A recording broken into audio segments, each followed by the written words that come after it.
അയ്യോ വണക്കം. ഒടുവിൽ സംഭവിച്ചിരിക്കുകയാണ്, ഇസ്രായേൽ ഇറാനെ ആക്രമിച്ചിരിക്കുകയാണ്. ഇസ്രായേൽ ആക്രമിച്ചിരിക്കുന്നു എന്നതിനേക്കാളും അമേരിക്ക ഇസ്രായേലിനെ കൊണ്ട് ഇറാനെ ആക്രമിപ്പിച്ചിരിക്കുകയാണ് എന്ന് പറയുന്നതായിരിക്കും കുറച്ചുകൂടെ ബെറ്റർ എന്നാണ് എനിക്ക് തോന്നുന്നത്. അതായത് ഈ ഇസ്രായേൽ ഇറാനെ ആക്രമിക്കുന്നതിന് പിന്നിൽ അമേരിക്കയാണല്ലോ, പിന്നെ ട്രംപ് അറിയാമല്ലോ. ട്രംപ് ഇപ്പം മുച്ചൂടും മുടിഞ്ഞ് നിൽക്കുകയാണ്. നിലമില്ലാ കയത്തിലാണ് ട്രംപ് നിൽക്കുന്നത് എന്നുള്ള കാര്യത്തിൽ യാതൊരുവിധ സംശയമില്ല. താരിഫിൻ്റെ കേസിലാണെങ്കിൽ ട്രംപിന് കനത്ത തിരിച്ചടിയാണ് അമേരിക്കയുടെ സുപ്രീം കോടതി കൊടുത്തിരിക്കുന്നത്. അമേരിക്കൻ സുപ്രീം കോടതി ട്രംപിനോട് പറഞ്ഞിരിക്കുന്നത്, ഡേ കഞ്ഞം തിരിവൊന്നും കാണിക്കാതെ ഇവിടെ ഇരുന്നോളം, നീ കൊടുത്ത താരിഫെല്ലാം ഞങ്ങൾ പിൻവലിക്കുകയാണ് എന്ന് പറഞ്ഞപ്പോൾ ട്രംപ് തിരിച്ച് കോടതിയെ ഭീഷണിപ്പെടുത്തുന്ന കാഴ്ചയാണ് നമുക്ക് കാണാനായിട്ട് സാധിച്ചത്. പോരാ തന്നെ എപ്സ്റ്റീൻ ഫയൽസ് പുറത്തിറങ്ങി അമേരിക്കയിലെ കട്ടബൊമ്മ മുതൽ കുട്ടിച്ചാത്തം വരെ നാണം കെട്ട് നാറി നിൽക്കുന്ന ഒരു സാഹചര്യമാണ് നിലവിലുള്ളത്. കഴിഞ്ഞ ദിവസം അമേരിക്കൻ ട്രംപ് 13 വയസ്സായിട്ടുള്ള ഒരു പെൺകുട്ടിയെ പീഡിപ്പിച്ചുവെന്നും അമേരിക്കൻ പ്രസിഡന്റായി ട്രംപ് അധികാരമേറ്റതിനു ശേഷം ഈ പെൺകുട്ടിയെ പീഡിപ്പിച്ച വിവരങ്ങൾ പൂഴ്ത്തിവെച്ചു എന്നുള്ളൊരു റിപ്പോർട്ട് പുറത്തു വന്നിട്ടുണ്ട്. ട്രംപിനെതിരെ അതിഭീകരമായിട്ടുള്ള പ്രതിഷേധമാണ് പല ഭാഗത്തു നിന്നും ഉണ്ടായിരിക്കുന്നത്. ഇതിനിടയിൽ ഒരു ഗ്യാപ്പും ഞങ്ങൾ തരൂല, അടിച്ചുകൊണ്ടേയിരിക്കും എന്ന് പറഞ്ഞുകൊണ്ട് അമേരിക്കയിലെ 2000 കമ്പനികൾ റീഫണ്ട് ഞങ്ങൾക്ക് റീഫണ്ട് വേണം എന്ന് പറഞ്ഞ് രംഗത്തെത്തിയിട്ടുണ്ട്. പോരാത്തതിന് അമേരിക്ക സകല ആൾക്കാരുടെ മുമ്പിലും പൊളിഞ്ഞ് പാളീസായി നിൽക്കുകയാണ്. ഡോളറിൻ്റെ ആണെങ്കിൽ മുച്ചൂടും മുടിയുന്നതിൻ്റെ ഘട്ടത്തിലെത്തി നിൽക്കുകയാണ്. ബ്രിക്സ് ഉയർന്നു വരുന്നു. മറ്റൊരു സ്ഥലത്താണെങ്കിൽ ട്രംപ് ഒരു രക്ഷയുമില്ലാതെ മുങ്ങിത്താണുകൊണ്ടിരിക്കുന്ന സാഹചര്യം. അപ്പോൾ ഈ ഒരു സാഹചര്യത്തിൽ ട്രംപിനൊരു വഴി മാത്രമേ മുന്നിലുള്ളൂ, ഇതിൽ നിന്നെല്ലാം ശ്രദ്ധ തിരിക്കുക. അതിന് ഇറാനിലേക്ക് ഒരു ആക്രമണം അനിവാര്യമാണ് എന്ന് ട്രംപിന് തോന്നിയാൽ അതിനെ കുറ്റം പറയാൻ പറ്റില്ല. കാരണം അളിയൻ്റെ നിലനിൽപ്പാണ് അളിയൻ്റെ പ്രശ്നം എന്നുള്ളത് കൊണ്ടാണ് ട്രംപ് ഇസ്രായേലിനെ കൊണ്ട് ഈ വിശുദ്ധ റംസാൻ മാസത്തിൽ ഇറാനെ അടിച്ചിരിക്കുന്നത് എന്നുള്ളതാണ് റിപ്പോർട്ട് ചെയ്യപ്പെട്ടിരിക്കുന്നത്.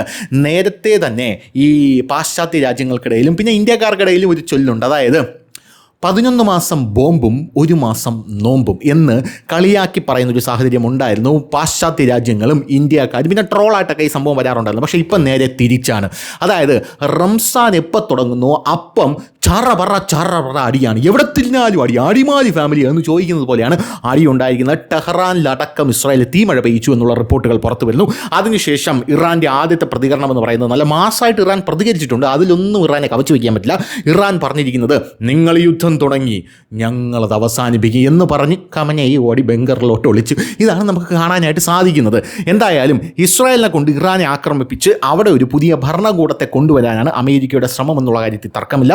ജനീവയിൽ കഴിഞ്ഞ ദിവസം ഒരു സമാധാന ചർച്ച നടന്നു. സമാധാന ചർച്ച എന്നൊക്കെ പറഞ്ഞാൽ ഭയങ്കര രസമാണ്. നമ്മുടെ മഴ പെയ്യുന്നു മദ്ദളം കൊട്ടുന്നു എന്ന് പറഞ്ഞ സിനിമയിൽ കോമക്കുറുപ്പും നമ്മുടെ ജഗദീഷ് ശ്രീകുമാറും കുതിരവട്ടം പപ്പും വന്ന് ഡയലോഗ് അടിക്കുമല്ലോ, അതുപോലെയായിരുന്നു യഥാർത്ഥത്തിൽ അവിടെ നടന്ന ചർച്ച എന്ന് പറയുന്നത്. ആ ചർച്ചയിൽ അവിടെ ഇവിടെ എത്താതെ കാര്യങ്ങൾ പിരിഞ്ഞതിനെ തുടർന്ന് ഇപ്പോൾ വമ്പൻ അടി തുടങ്ങിയിരിക്കുകയാണ്. അടി തുടങ്ങിയ ശേഷം ഇസ്രായേലിൽ സമ്പൂർണ്ണമായിട്ടുള്ള ലോക്ക്ഡൗണും അടിയന്തരാവസ്ഥയും പ്രഖ്യാപിച്ചിരിക്കുകയാണെന്നുള്ള റിപ്പോർട്ടുണ്ട്.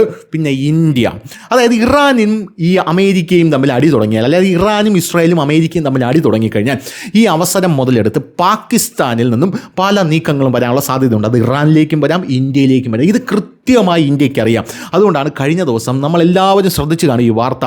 ഇന്ത്യ നമ്മുടെ അതിർത്തിയിൽ ഒരു വമ്പനായിട്ടുള്ള ഒരു സംയുക്ത സൈനികാഭ്യാസം നടത്തിയിട്ടുണ്ട്. ഈ സൈനികാഭ്യാസം നടത്തിയത് യഥാർത്ഥത്തിൽ പാകിസ്ഥാൻ ഒരു മുന്നറിയിപ്പാണ്. ഓപ്പറേഷൻ സിന്ദൂർ 2.0 നമ്മൾ തുടങ്ങാൻ പോവുകയാണ്. നമ്മളത് നിർത്തിവെച്ചിട്ടില്ല. എങ്ങാനും നിൻ്റെ ഭാഗത്തുനിന്ന് എന്തെങ്കിലും ഒരു കന്നന്തിരിവ് ഉണ്ടായാൽ നിന്നെ 7 കുളിമുറിയും 12 അടുക്കളയാക്കും എന്നുള്ള ഒരു കൃത്യമായിട്ടുള്ളൊരു മുന്നറിയിപ്പാണ് ഇന്ത്യ നൽകിയത്. അഫ്ഗാനിസ്ഥാൻ ഇപ്പോൾ പാകിസ്ഥാനുമായിട്ട് അടിയാണ്. എവിടെ തിരിഞ്ഞാലും അടി, അവിടെ അടി ഇവിടെ അടി എന്ന് പറയുമ്പോൾ അഫ്ഗാനിസ്ഥാൻ പാകിസ്ഥാനും കൂടെ യുദ്ധമാണ്. അഫ്ഗാനിസ്ഥാൻ്റെ കയ്യിൽ നിന്നും അടികൊണ്ട് നൂരുന്ന പാകിസ്ഥാനെയാണ് നമുക്ക് കാണാനായിട്ട് സാധിച്ചത്. ഷഹബാസ് ഷെരീഫിന് സ്വസ്ഥമായിട്ടൊന്ന് കിടന്നുറങ്ങാൻ പോലുള്ള ഗ്യാപ്പ് അഫ്ഗാനിസ്ഥാൻ കൊടുക്കുന്നില്ല. ഷഹബാസ് ഷെരീഫിൻ്റെ, അതായത് പ്രധാനമന്ത്രിയായിട്ടുള്ള ഷഹബാസ് ഷെരീഫിൻ്റെ വസതിക്ക് സമീപം യൗമാർ കൊണ്ട് ബോംബിട്ടെന്നുള്ളതാണ് ലേറ്റസ്റ്റ് ആയിട്ട് അവിടെ നിന്ന് വരുന്ന റിപ്പോർട്ട് എന്ന് പറയുന്നത്. ഷഹബാസ് ഷെരീഫ് അതുകൊണ്ട് ഉറക്കത്തിൽ നിന്ന് തുണിയില്ലാതെ ഓടി എന്നാണ് അറിയാനായിട്ട് സാധിക്കുന്നത്. കഴിഞ്ഞ ദിവസം അസീം മുനീറിനെ കൊള്ളാം, നീ തന്നെ എൻ്റെ ചീഫ് ഓഫ് ഡിഫൻസ് സ്റ്റാഫ്, നീ മാനം കാത്തു എന്ന് പറഞ്ഞ അടുത്ത നിമിഷമാണ് യഥാർത്ഥത്തിൽ ഷഹബാസ് ഷെരീഫിൻ്റെ ആസനത്തിൽ കൊണ്ട് ബോംബിട്ടത് എന്നുള്ളത് മറ്റൊരു പ്രധാനപ്പെട്ട കാര്യമാണ്. ഇനി ഇറാൻ്റെ ഊഴമാണ് എന്നുള്ളതാണ് ലോക മാധ്യമങ്ങളെല്ലാം എഴുതി പിടിപ്പിച്ചുകൊണ്ടിരിക്കുന്ന ഒരു കാര്യമെന്ന് പറയുന്നത്.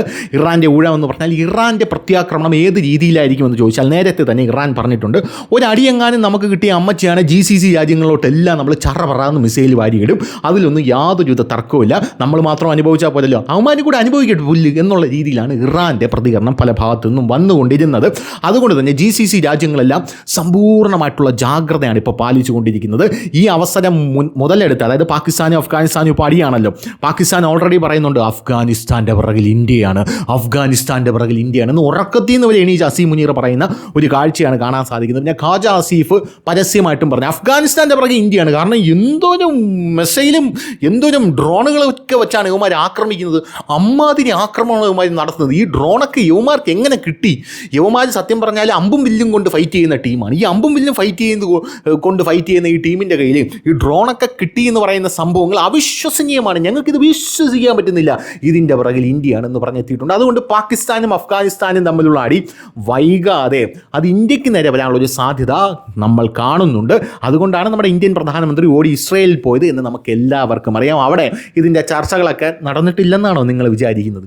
അങ്ങനെയാണെങ്കിൽ നിഷ്കളങ്കരെ എനിക്കൊന്നും ചെയ്യാനില്ല. എന്ത് തന്നെയായിരുന്നാലും ഇപ്പോൾ ഇറാൻ ഇതിനായിട്ടുള്ള ആക്രമണത്തിന് ശേഷം ഇസ്രായേലിൽ സമ്പൂർണ്ണമായിട്ടുള്ള ലോക്ക്ഡൗൺ പ്രഖ്യാപിച്ചിരിക്കുകയാണ്. ഏത് നിമിഷവും ഇറാൻ തിരിച്ചടിക്കുമെന്ന് ഇസ്രായേലിന് കൃത്യമായിട്ട് അറിയാം.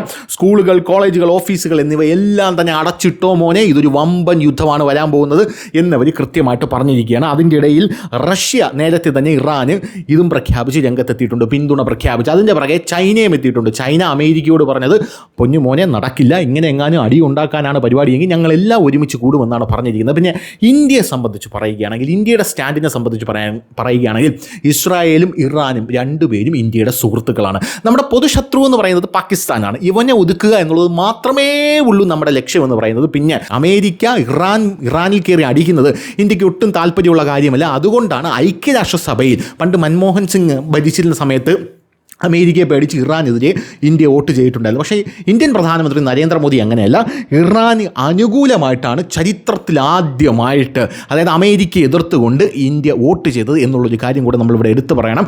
നമ്മൾ ഇറാനിൽ ഒരു ഭരണമാറ്റം ആഗ്രഹിക്കുന്നില്ല. സംഭവമൊക്കെ ശരി തന്നെയാണ്. ഈ ഖമനേയി എന്ന് പറയുന്ന ഒരു വൃത്തികെട്ടവൻ തന്നെയാണ്. ഇതുപോലൊരു അലവലാതിയെ നമ്മൾ കണ്ടിട്ടേ ഇല്ലെന്നാണ് ഇറാനിലെ ആൾക്കാർ പറഞ്ഞുകൊണ്ടിരിക്കുന്നത്. പക്ഷേ നമുക്ക് നമ്മുടെ 140 കോടി ജനങ്ങളുടെ ആ ഒരു ഇതാണല്ലോ വലുതെന്ന് പറയുന്നത്. അതുകൊണ്ട് അവിടെ എന്ത് നടന്നാലും ഈ ഖമനേയുടെ ഭരണം മാറി അവിടെ പുതിയ ഭരണം വന്നു കഴിഞ്ഞാൽ ആ ഭരണം ആരുടേതായിരിക്കും? അത് അമേരിക്കയുടെ ഭരണമായിരിക്കും. അമേരിക്കയുടെ ഭരണം അവിടെ വന്നു കഴിഞ്ഞാൽ യഥാർത്ഥത്തിൽ അത് ദോഷം ചെയ്യാൻ പോകുന്നത് റഷ്യയ്ക്കും ചൈനയ്ക്കും പിന്നെ നമുക്കൊക്കെ ആയിരിക്കും എന്നുള്ള കാര്യത്തിൽ യാതൊരു തർക്കവുമില്ല. ഹോർമൂസ് കടലിടുക്ക് വഴിയാണ് ഇന്ത്യയുടെ പല ചരക്ക് ഗതാഗത വ്യാപാരങ്ങളും പോരാത്തതിന് 80% എണ്ണയും വരുന്നത് എന്ന് നമുക്ക് എല്ലാവർക്കും പറയാം. ആ ഹോർമൂസ് കടലിടുക്ക് അമേരിക്കയെ പിന്തുണയ്ക്കുന്ന ഒരു സർക്കാർ അവിടെ വന്നു കഴിഞ്ഞാൽ അവരുടെ കയ്യിലേക്ക് പോകുമെന്നുള്ളത് കൊണ്ടാണ് ഇതൊന്നും നമുക്ക് അംഗീകരിക്കാൻ പറ്റുന്ന കാര്യമില്ല. എന്തായിരുന്നാലും അടി കൊടുമ്പിരി കൊള്ളുന്ന ഒരു സാഹചര്യത്തിൽ ഇസ്രായേൽ സമ്പൂർണ്ണ ലോക്ക്ഡൗൺ പ്രഖ്യാപിച്ചിട്ടുണ്ട്. പിന്നെ ഇന്ത്യക്കാരോട് പറഞ്ഞിട്ടുണ്ട് അവിടെ ഉള്ളവരോടൊക്കെ തിരിച്ചു വരാൻ. നേരത്തെ തന്നെ ഇന്ത്യ പറഞ്ഞതാണ്. ഇത് കണ്ടുകൊണ്ട് യൂറോപ്യൻ രാജ്യങ്ങൾ, അതായത് ഇറ്റലി, ഫ്രാൻസ് അടക്കമുള്ള യൂറോപ്യൻ രാജ്യങ്ങളടക്കം പറഞ്ഞിട്ടുണ്ട് ആരെങ്കിലും അങ്ങോട്ട് പോകുന്നുണ്ടെങ്കിൽ ദയവ് ചെയ്ത് പോകരുത്, യുവമാരൊക്കെ അവിടെ കിടന്ന് തമ്മി തല്ലുകയാണ് എന്ന് കൃത്യമായിട്ട് പറഞ്ഞിട്ടുണ്ട്. അപ്പുറത്ത് റഷ്യയിൽ നിന്ന് വൈകാതെ വരെണ്ണം അങ്ങോട്ടും വരുന്നുണ്ട് എന്ന് യൂറോപ്പിനോട് പറയുന്ന ഒരു സാഹചര്യവും ഉണ്ടായിട്ടുണ്ട്. അങ്ങനെ സമ്പൂർണ്ണമായിട്ടും പൊടിപാറുന്ന അടിയാണ് നടക്കാൻ പോകുന്നത്. ഗ്രഹണി ആസ്മയുള്ള പിള്ളേരൊക്കെ ഉണ്ടെങ്കിൽ 100 അടി മാറിയുന്നോ പൊടിപാറുന്ന അടിയാണ് നടക്കാൻ പോകുന്നത് എന്നുള്ള രീതിയിലാണ് കാര്യങ്ങൾ മുന്നോട്ട് പോകുന്നത്. ഒരു തർക്കവുമുണ്ട പൊന്നുമോനെ, ഓപ്പറേഷൻ സിന്ദൂർ 2.0 ഉണ്ടായിരിക്കും എന്നുള്ളതിൻ്റെ വ്യക്തമായിട്ടുള്ള തെളിവാണ് ഇപ്പോൾ ഇറാനിലോട്ട് ഇസ്രായേൽ അമേരിക്ക വഴി നടത്തിയ ഈ ആക്രമണം എന്ന് പറയുന്നത്. 30 വർഷത്തിന് ശേഷം അമേരിക്കയുടെ F-22 എന്ന് പറയുന്ന എന്തോ വിമാനം അവിടെ കൊണ്ടിട്ടിട്ടുണ്ടായിരുന്നു. ഇത് 30 വർഷത്തിന് ശേഷമാണ് അമേരിക്ക ഇത് ചെയ്യുന്നത്. പോരാത്തതിന് അത് ഇറാനെ അടിക്കാനാണെന്ന് കൃത്യമായിട്ട് ഇറാൻ അറിയാം. ഇറാൻ വഴങ്ങുന്ന മട്ടില്ല. അതുകൊണ്ട് തന്നെ അമേരിക്ക അടി തുടരുകയാണ് എന്ന് നമുക്ക് മനസ്സിലാക്കാനായിട്ട് സാധിക്കുന്നു. ഇറാൻ തിരിച്ചടിച്ചതിനെ തുടർന്ന് ഇസ്രായേൽ അതീവ ജാഗ്രതയിലാണ് നിലവിലുള്ളത്. രാജ്യത്തുടനീളം വിദ്യാഭ്യാസ പ്രവർത്തനങ്ങളും ഒത്തുചേരലുകളും എല്ലാം ഇസ്രായേലിൽ നിരോധിച്ചിരിക്കുകയാണ്. ഇറാനിൽ ഇസ്രായേൽ നടത്തിയ വ്യോമാക്രമണത്തെ തുടർന്ന് IDF ഹോം ഫ്രണ്ട് കമാൻഡന്റ് രാജ്യത്തുടനീളം കർശനമായിട്ടുള്ള നിയന്ത്രണങ്ങളാണ് ഏർപ്പെടുത്തിയിരിക്കുന്നത്. സ്ഥിതിഗതികൾ വിലയിരുത്തിയ ശേഷം എല്ലാ വിദ്യാഭ്യാസ പ്രവർത്തനങ്ങളും പൊതുസമ്മേളനങ്ങളും ആവശ്യമില്ലാത്ത മേഖലകളിലെ ജോലികളും നിരോധിക്കുമെന്ന് സൈന്യം പ്രഖ്യാപിച്ചിട്ടുണ്ട്. അവശ്യ സേവനങ്ങൾക്കായി ബന്ധപ്പെട്ട മേഖലകൾക്ക് മാത്രമേ പ്രവർത്തിക്കാൻ അനുവാദമുള്ളൂ എന്ന് സൈന്യം പറഞ്ഞിട്ടുണ്ട്. ഇറാനെതിരായ മുൻകൂട്ടിയുള്ള ആക്രമണത്തിന് ശേഷം വിദ്യാഭ്യാസ സ്ഥാപനങ്ങൾ, പൊതുപരിപാടികൾ, ജോലിസ്ഥലങ്ങൾ എന്നിവയിൽ ഇസ്രായേൽ സൈന്യം വ്യാപകമായിട്ടുള്ള വിലക്കും പ്രഖ്യാപിച്ചിട്ടുണ്ട്. ആക്രമണത്തെ അനിവാര്യവും വളരെ ഇമ്പോർട്ടൻ്റ് ആയിട്ടുള്ള നടപടിയാണ് ഇസ്രായേൽ പ്രതിരോധ മന്ത്രി വിശേഷിപ്പിച്ചത് എന്നുള്ളതാണ് മറ്റൊരു പ്രധാനപ്പെട്ട കാര്യം. ചക്കരയും പീരയും പോലെ ഇരുന്ന രണ്ട് രാജ്യങ്ങളാണ് ഇസ്രായേലും ഇറാനും എന്ന് പറയുന്നത്. പിന്നെ അവിടെ ഒരു ഇസ്ലാമിക റിപ്പബ്ലിക് ഭരണകൂടം വന്നു കഴിഞ്ഞതിന് ശേഷമാണ് ഇപ്പോൾ ഇസ്രായേലും ഇറാനും രണ്ടായിട്ട് പിരിഞ്ഞത് എന്നുള്ളതാണ് മറ്റൊരു പ്രധാനപ്പെട്ട കാര്യം. അതിനു മുമ്പേ ഈ ആണവായുധങ്ങൾ നിങ്ങൾക്ക് വേണോ, ആണവ കേന്ദ്രങ്ങൾ വേണോ, ടെക്നോളജി ഞങ്ങൾ തരാമെന്ന് പറഞ്ഞാണ് ഇസ്രായേൽ ഇറാനുമായിട്ട് നിന്നുകൊണ്ടിരുന്നത്. പക്ഷേ ഇപ്പോൾ രണ്ടും കൂടെ അങ്ങോട്ടും ഇങ്ങോട്ടും കണ്ടു കഴിഞ്ഞാൽ കീരിയും പാമ്പും പോലെയാണ് നിൽക്കുന്നത് എന്നുള്ളതാണ് മറ്റൊരു പ്രധാനപ്പെട്ട കാര്യമെന്ന് പറയുന്നത്. ഈ നിയന്ത്രണങ്ങൾ ഉണ്ടെങ്കിലും ആവശ്യ മേഖലകൾ തുടർന്നും പ്രവർത്തിക്കുമെന്ന് സൈന്യം പ്രസ്താവനയിൽ ഊന്നിപ്പറയുന്നു. ഇറാനിൽ നിന്നുള്ള സാധ്യതയുള്ള ഭീഷണികളെ നേരിടാനുള്ള അധിക ശ്രമങ്ങളുടെ ഭാഗമായാണ് ഈ ഗുരുതരമായിട്ടുള്ള നടപടികൾ സ്വീകരിച്ചിരിക്കുന്നത് എന്നുള്ളതാണ് പറയപ്പെടുന്നത്. ഈ നിയന്ത്രണങ്ങൾ മേഖലയിൽ വർദ്ധിച്ചു വരുന്ന ഉയർന്ന പിരിമുറുക്കങ്ങളെ വ്യക്തമായി പ്രതിഫലിപ്പിക്കുന്നു. സാധ്യതയുള്ള ഭീഷണികളെ നേരിടാൻ ഇസ്രായേൽ ഉറച്ച നടപടികൾ സ്വീകരിക്കുന്നുണ്ട് എന്നാണ് നിലവിൽ ഇസ്രായേലി ഡിഫൻസ് ഫോഴ്സസ് അഥവാ IDF പറഞ്ഞിരിക്കുന്നത് എന്ന വാർത്തകളാണ് ഇപ്പോൾ പുറത്തു വരുന്നത്. ഒന്നുകൊണ്ടും സംശയിക്കേണ്ട, ഓപ്പറേഷൻ 2.0 ഉണ്ടാകും. ഞാൻ വീണ്ടും ഒന്നും പറയാണ്, ഊന്നിപ്പറയുകയാണ്, സിന്ദൂർ 2.0 ഉണ്ടാകും. ഇന്ത്യ അതിനു വേണ്ടിയിട്ടുള്ള പ്രവർത്തനങ്ങളാണ് നടത്തിക്കൊണ്ടിരിക്കുന്നത്. പാകിസ്ഥാൻ വെറുതെ ഇരിക്കില്ല. കാരണം അഫ്ഗാൻ പോരാളികളുടെ അടികൊണ്ട് നൂന്നിരിക്കുകയാണ് അവന്മാർ എന്നുള്ളതാണ് ഒരു പ്രധാനപ്പെട്ട കാര്യം. അതിനിടയിൽ പാകിസ്ഥാന് പിന്തുണയുമായി അമേരിക്ക രംഗത്തെത്തിയിട്ടുണ്ട് എന്നുള്ളത് മറ്റൊരു പ്രധാനപ്പെട്ട കാര്യമാണ്.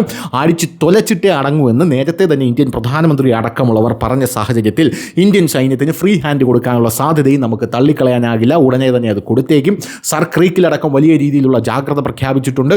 നോട്ടാം പ്രഖ്യാപിച്ച് നമ്മളാണെങ്കിൽ നിരന്തരം മിസൈൽ പരീക്ഷണങ്ങൾ നടത്തിക്കൊണ്ടിരിക്കുകയാണ്. പാകിസ്ഥാനെ അടിച്ചു തുലയ്ക്കാനായിട്ട് S-400 മിച്ചമുള്ള S-400 കൂടെ അവിടെ നിന്ന് ഇങ്ങോട്ട് നരേന്ദ്രമോദി മേടിച്ചുകൊണ്ട് വന്നിരിക്കുകയാണ് റഷ്യയിൽ നിന്ന് എന്നുള്ള വാർത്തകളെല്ലാം നമ്മൾ കണ്ടതാണ്. ഇതിനിടയിൽ അഫ്ഗാനിസ്ഥാൻ പാകിസ്ഥാൻ അകത്ത് കയറി വമ്പൻ അടി നടത്തിക്കൊണ്ടിരിക്കുകയാണ്. ഇപ്പുറത്ത് പാകിസ്ഥാൻ അങ്ങോട്ട് വ്യോമാക്രമണം നടത്തിയാണ് അതിനെ പ്രതിരോധിക്കുന്നത്. ഇതിൽ 247 താലിബാനികൾ കൊല്ലപ്പെട്ടു എന്നൊക്കെ പാകിസ്ഥാൻ അവകാശപ്പെടുന്നുണ്ടെങ്കിലും അതിനൊന്നും തെളിവില്ല എന്നാണ് അഫ്ഗാനിസ്ഥാൻ പറയുന്നത്. പോരാത്തതിന് പാകിസ്ഥാൻ പ്രധാനമന്ത്രിയുടെ മൂട്ടിൽ ബോംബിട്ടതിൻ്റെ വിഷ്വൽസ് വരെ അവന്മാരെടുത്ത് പ്രചരിപ്പിക്കുന്നുണ്ട് എന്നുള്ളത് വേറെ ഒരു കാര്യമാണ്. ഇതിലും വലിയൊരു നാണക്കേട് പാകിസ്ഥാന് വരാനില്ല. ഇനി ഇറാൻ്റെ അടി ഏത് രീതിയിലായിരിക്കും എന്നുള്ളതാണ് മറ്റൊരു പ്രധാനപ്പെട്ട കാര്യമെന്ന് പറയുന്നത്. ഇറാൻ്റെ അടി ഇറാൻ തിരിച്ചടിക്കുമ്പോൾ ഇസ്രായേൽ വീണ്ടും തിരിച്ചടിക്കും. അങ്ങനെ ഇതൊരു വലിയ യുദ്ധമായി മാറിക്കഴിഞ്ഞാൽ നമ്മുടെ കരസേനാ മേധാവിയൊക്കെ നേരത്തെ പറഞ്ഞിട്ടുണ്ടായിരുന്നു, ഇനി പാകിസ്ഥാനും ഇന്ത്യയും തമ്മിലൊരു അടി വരികയാണെങ്കിൽ 5 വർഷം ഈ അടി നീണ്ടു നിൽക്കും എന്നാണ് കൃത്യമായി പറഞ്ഞിട്ടുള്ളത്. സിവിലിയൻസിനെ ഇത് ബാധിക്കുമെന്ന് പറഞ്ഞിട്ടുണ്ട്. അതുകൊണ്ട് വളരെ സ്പീഡിൽ നമ്മൾ കാര്യങ്ങൾ മുന്നോട്ട് നീക്കുകയാണ് എന്നുള്ളതാണ് ഇന്ത്യയെ സംബന്ധിച്ചിടത്തോളം പറയാനുള്ളൊരു പ്രധാനപ്പെട്ട കാര്യമെന്ന് പറയുന്നത്. പിന്നെ ഇതിൻ്റെ എല്ലാം പിന്നിൽ ആ വൃത്തികെട്ട രാജ്യമായിട്ടുള്ള അമേരിക്കയാണെന്ന് കൂടെ പറഞ്ഞുകൊണ്ട് നിർത്തുന്നു. നന്ദി. ഷഹബാസ് ഷെരീഫിൻ്റെ ശവസംസ്കാരം. അപ്പോൾ ശരി.